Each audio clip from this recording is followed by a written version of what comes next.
Makalungkot kanoy mga palyari king lalawigan ng Pampanga king kasalungsungan. Iniimpisyag na ning past president at kasalukuyang direktor ng Pampanga Chamber of Commerce and Industry Incorporated o PAMCHAM ay Irene Romero. Kaya rin nakasining pangatukal na ning illegal na mega pogo hub king Barangay Santa Cruz, Porac, Pemaril at Pete Danema ni Kapitan Matt Ryan Gazin de la Cruz ning Barangay San Pedro Cotud, Ciudad San Fernando at ing kayang driver ay Henry Aquino. Milyaring insidente king metong nga gasoline station king Barangay del Pilar, City of San Fernando pasado las 4 ning gatpanapon anyang June 11.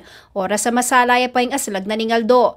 Mayakit din king CCTV footage ang mekwaking crime scene. Apaka sa kelang kotse at alimotor ding sospek a ginamit pang makabang baril king karumaldumal na krimen. Base king karelang meging kilos at king oras nung kapilan milyaring pamanambang kang Kapgasin at Aquino, masikan lalub at ang tila mong alang katatakutan ding mekamate. Definitely, ay mapagmaragul yan. Ay mapagmaragul yan. Maski nukar lugar, ay mapagmaragul. Yung makaya na malilyari. Agpangpakang Romero, bistaman makalungkot, nalakanubayo ring makanining senaryo. Lalo na itong milalapit na yung panauning eleksyon. Pero ing panga din na ning business leader, asana kano, election-related ing milyari. Kami kayong business community, in a way, anticipate me na patse malapit na yung election. Ating okasyon na makanyan. Nung tatandaanan mo last election ni Captain Alvin, ni Milyari. Makanyan man, kano dapat mararapat ding makanining krimen at karing makanining pamikatagon maragul kano yung papil daring balang individual kapamilatan na ning pagiging vigilante. Maniwala ya kano yung Romero ban manatiling payapa yung metong nga lugar. Maulagang pairalan ing shared responsibility daring memalenad ding otoridad. Siguro, yung dapat tangdaptan, maging vigilant tamo. Tamo nga nayasa ka rin kaya katamo kapulisan.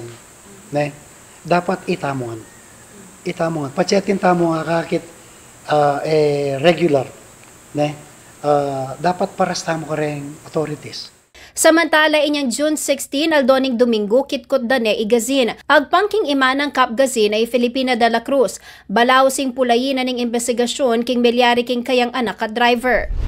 Diretso na po kami. Lumakad po kami po. Tapos ating po tayo sinabi po. Intang justisya po talaga. At balo mo naman po kasi. Hindi naman po talaga salbahe. At magkanakanin mo po talaga.